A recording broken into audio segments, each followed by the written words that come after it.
Shellshock walks down a dirt path that stretches around a mountain. The earth pony puts one foot in front of the other, and another with slow deliberation as he thinks the road might collapse beneath him. When he comes across a small patch of upturned earth, he begins to carefully step around it. Then a thought seems to occur, and he brings his hoof crushing down upon the mound. For a moment a smile plays across his faded gray features. Then it is gone, and he continues. Shellshock is so gray that when he was a foal, ponies would remark that he seemed to be a living monochrome life in a technicolor world. His coat, his mane, and even his scraggly excuse for a beard are as gray as looming rain clouds. His eyes were once a piercing gray of polished steel, but now they have dulled over the years and become a gray of discarded nails. He so scarcely opens his mouth that some believe even his tongue is gray, and when he does, his words are so gray that they think they make him seem as though he is a gleaming alabaster white. Right now, he isn't wearing much. It's cold today, but he doesn't seem to feel it. His only concession to the temperature is his boots, which stop just below the knees and seem to hug his legs a little too tight. With each step, he twitches a little, and his hoof jumps back as though bitten. His right hind leg chooses this moment to twitch, and his cutie mark ripples at the sudden muscle spasm. Shellshock's cutie mark is the only part of the outside of him that is not gray.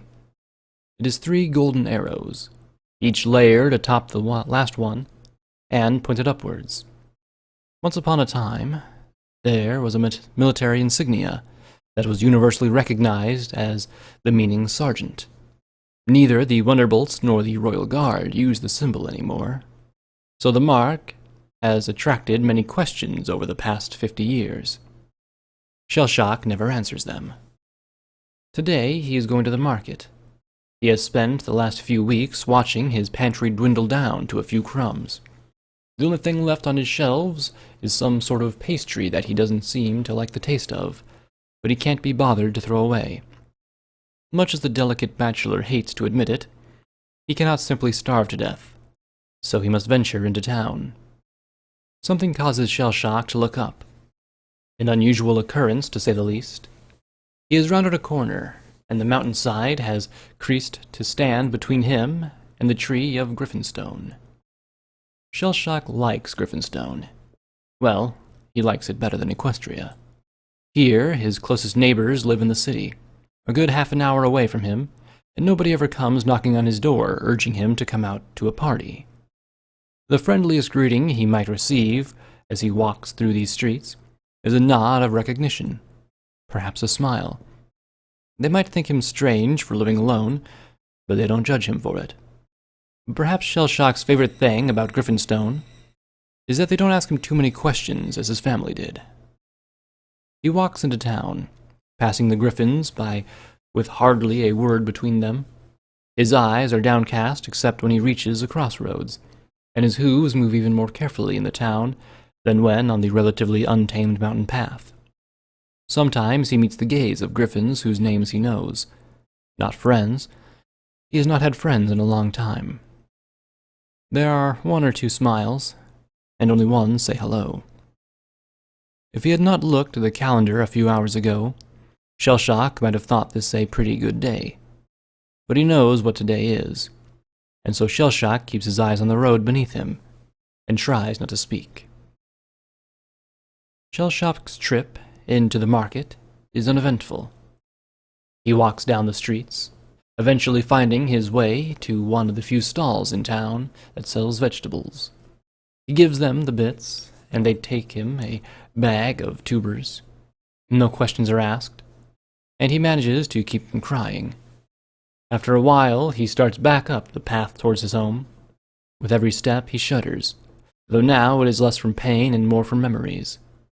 But even alone on this path, moving further away from any living soul with each pressing moment, he does not dare to let the pain consume him. Eventually, Shellshock reaches his home. It is a simple affair, only barely qualifying as a cabin because it's too large to be a shack. The windows are dark and dusted over, and every board seems to be on the precipice of falling over. The door is firmly fastened to its hinges, but anyone who looks at it can't help but see it as hanging off, like a bird impaled on a flagpole, so they usually try to open it with a gentle push. Shellshock has long since ceased to be tricked by this optical illusion, so instead he sets down his vegetables and wanders over to a rock that sits beside his cabin. In the shadow of the rock there is a key. He has to crane his neck a little to pick up the key, but he doesn't mind. Any form of exercise is welcome. Then he walks over to the door and cranes his neck to slide the key into the door. He leans into the door, and as he does, if only to confirm that it's real, the door swings open, and he falls flat on his side. For the first time in 50 years, a gasp of surprise shakes Shellshock's tired lungs. A crippling fear seizes his every shell, shaking him to his core and coaxing a terrified wheezing breath out of him. Thoughts of desperation race through his head, and his defenses fall. He remembers, but not in the back of his mind way that he usually has done since it stopped. He remembers it all. He remembers the last time he fell on his side and gasped for breath. His face suddenly feels tight, as though he were wearing a mask, and his wheezing seems to grow thinner and more filtered. His hooves spasm as he remembers where they'd been, and his eyes flit around, trying to see them. Where's Straight Shot? Where's Open Flame? Where's our little dog? How long since I wrote home? But he isn't there. He's outside his cabin, having a fit on the ground because she's inside his cabin. Of course it would be today, he thinks. It could never have been any other day. He pushes the memories into the back of his mind and struggles to get back to his feet. They are only memories. He tries to comfort himself with a joke, but the only joke he can think of is that he's remembering what didn't happen. His memories are fake. Straight Shot is a retired competitive archer. Open Flame was a fire pony. The little dog and everyone in his family is dead. Despite himself, Shellshock chuckles. He picks up the bag of vegetables, but leaves the key where it had fallen. He pushes the door open and closes it behind him. He hates to feel the wind rushing through the buildings, because it makes him hear loud noises that aren't there. Just past the door, Shellshock eases his boots off. With every tiny twitch, he grits his teeth tighter on the boot. Finally, he pops them off, but he takes a moment to stare at the hoof. There isn't a speck of hair on the flesh around his hooves, and 1 or 2 sores on his fetlock have burst. The red contains traces of milky green, and Shellshock ponders at a hoof bath. He decides against it, and starts on the next hoof.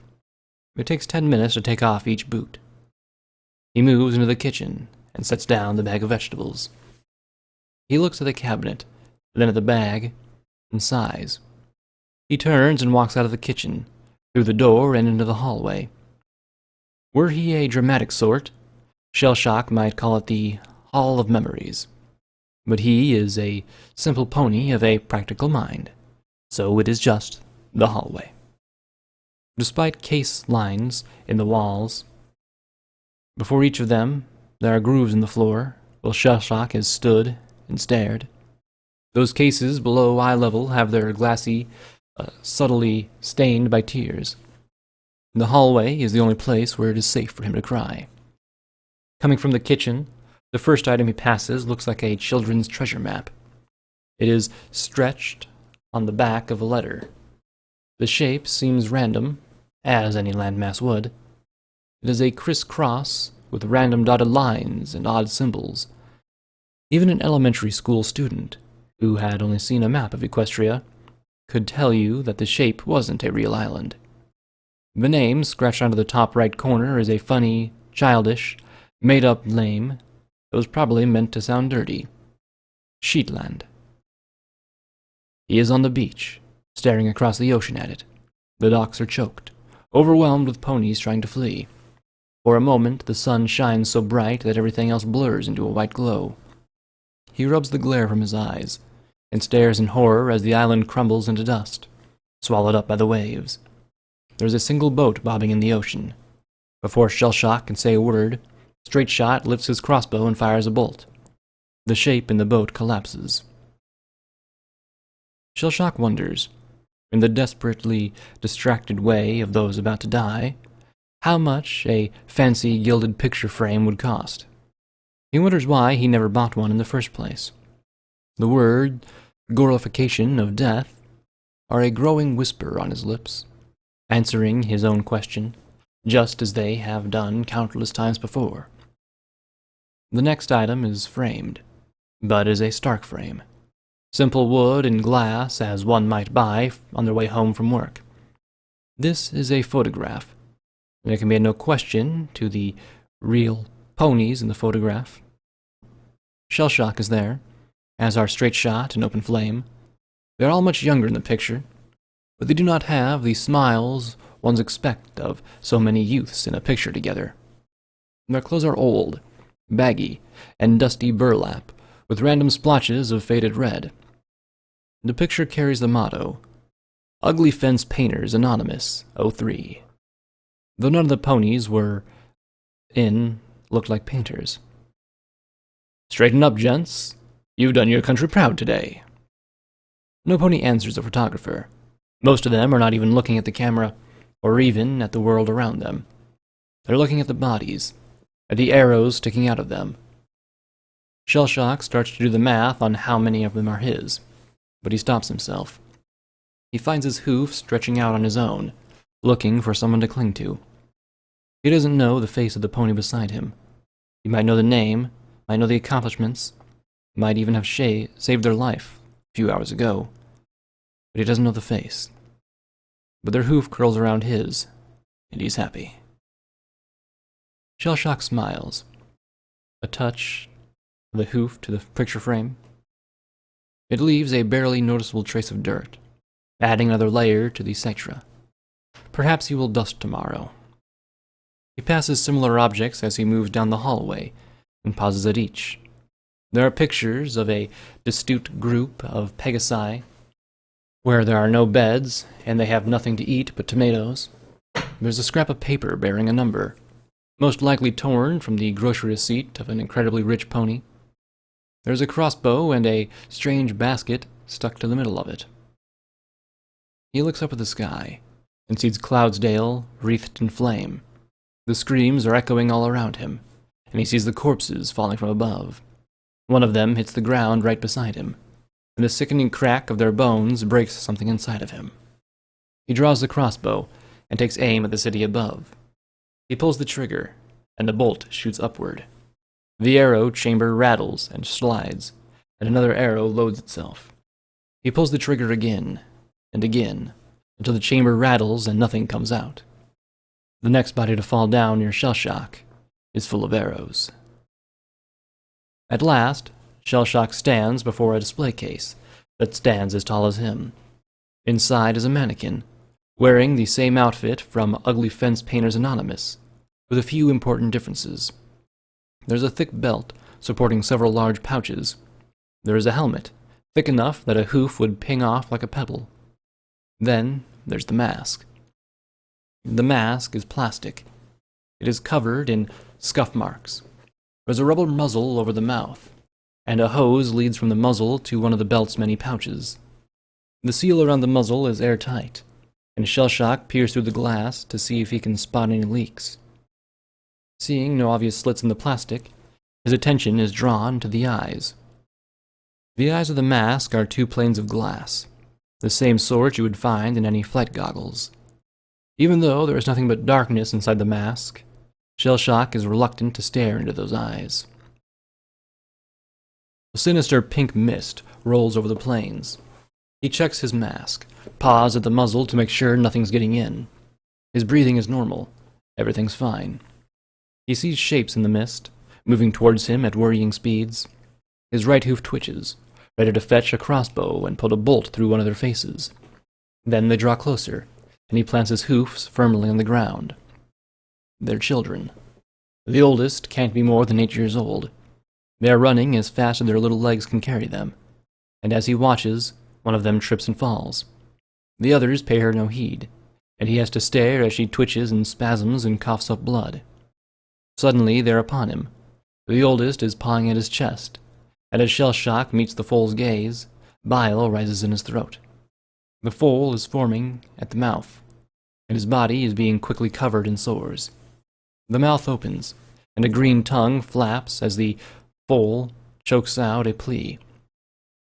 It is little more than a collection of muffled sounds from inside the mask, but Shellshock knows what is being asked of him, and it's impossible. Save us. Shellshock wrenches himself away from the display case, and tears flow freely at last. He grits his teeth and lifts his hoof to wipe away the tears. But then he sees her. His hoof falls back to the floor, and he leaves the hallway.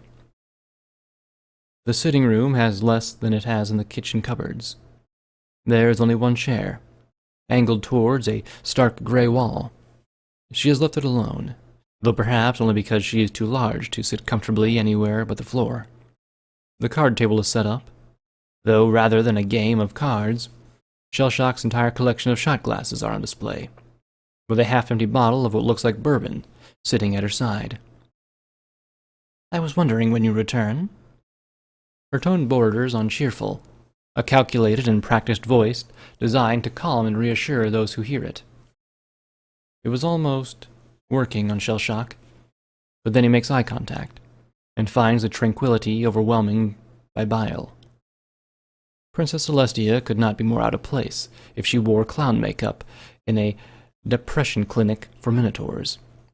Her white coat was an uncomfortable glare to it, shining like a lantern despite the only light source being a few rays of sunlight through the drawn curtains.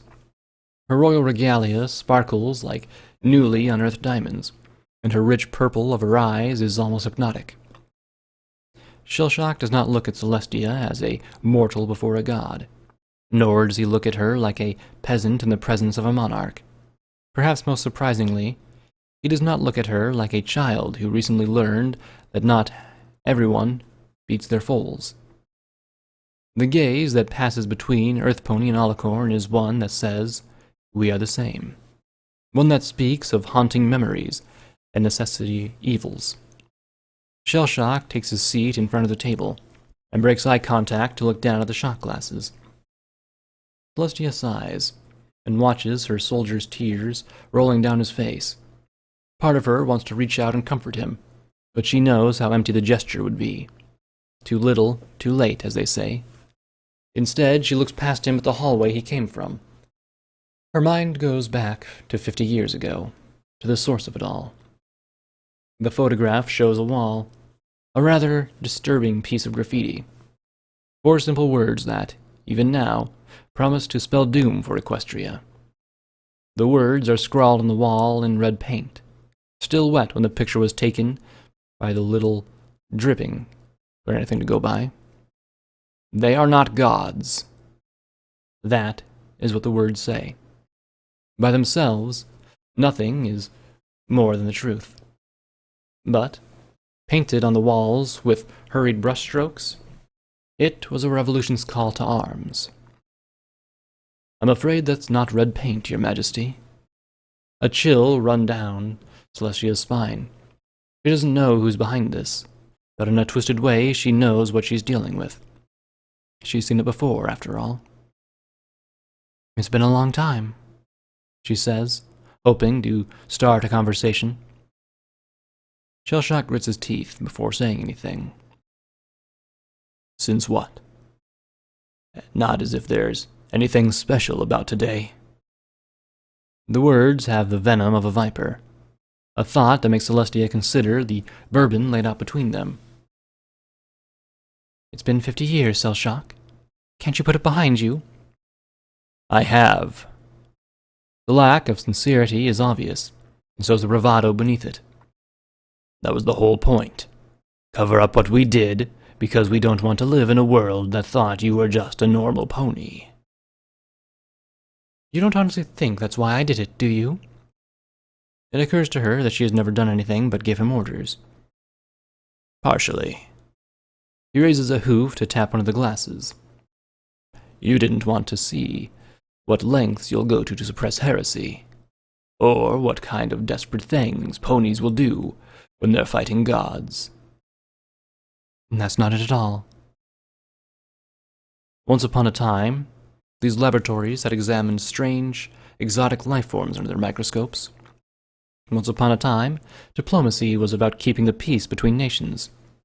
Once upon a time, the crossbow was a weapon made only barely legal, thanks to competitive archery. Now the scientists study chemical weapons and super medicine. Diplomacy is a race to see which country can make the more convincing threat.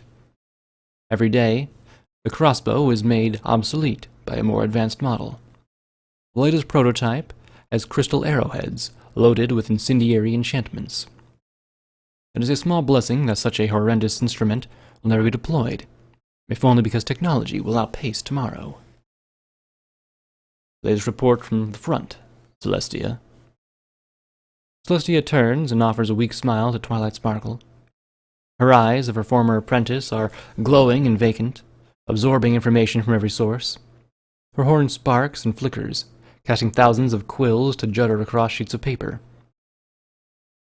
The enemy is routed. The war is over. Victory had never tasted so sour. War had become our leading industry. Our chief export was crossbow bolts, express delivery. Friendship had fallen out of favor, replaced by hatred and fear. Equestria had no future. I could not let that happen. So you wiped out every trace of the war. False records, fudged census numbers, and of course, all the memories you erased. Would you prefer that I have wiped out everyone old enough to remember what had happened? Celestia feels a single tear collecting in her eye. Might have been more honest, at least. You would also be able to raise an entire generation by yourself. That would definitely help your approval ratings. Shellshock clasped a shot glass between his hooves. Plus, I wouldn't have been forced to live with those memories and not to tail any pony. His head shot up suddenly, when he glared at Celestia as a parent about to scold a child. Why, Celestia? Why did you have to remember while all the others forgot? I don't know what's happening, Celestia. Twilight Sparkle was curled up against her mentor, her hair matted with sweat. I keep having the same nightmare. There's checklists, and I'm looking out over 100 different eyes, and there's screaming everywhere.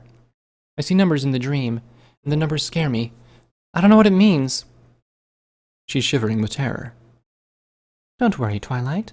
I'm sure Luna will be able to help. Celestia can't help herself from shivering as she feels the telepathic presence of her sister. She feels Luna's concern and apprehension, and tries to reach out with calming thoughts. I would not wish this on anyone, Luna whispers, despite the fact that only Celestia can hear her. I am sorry. There is no need for an apology, Celestia reassures her.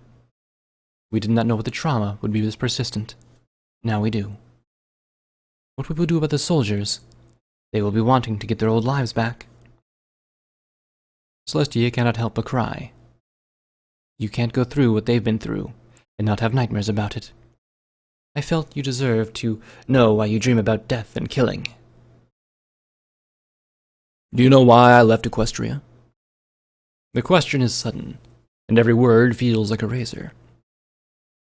I couldn't look my mother in the eye. I felt safe at home, so I cried.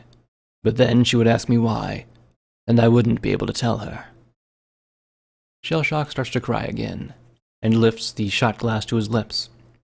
He tips the glass, and the bourbon races down his throat. Celestia holds her tongue, and waits for him to stop. I know it isn't much, she tells him, her voice fading a little. But I could kill you now. It breaks her heart to see him smile at that. He looks at her, and those gray eyes almost seem to sparkle like precious silver. Would you? His voice is shaky with desperate hope. Just say the word. She manages to choke out, before the first of many sobs shakes her. Instead of saying anything, he nods. what seems to be 1,000,000 times in the space of a single second. She sighs, and puts on a brave smile. This is going to hurt.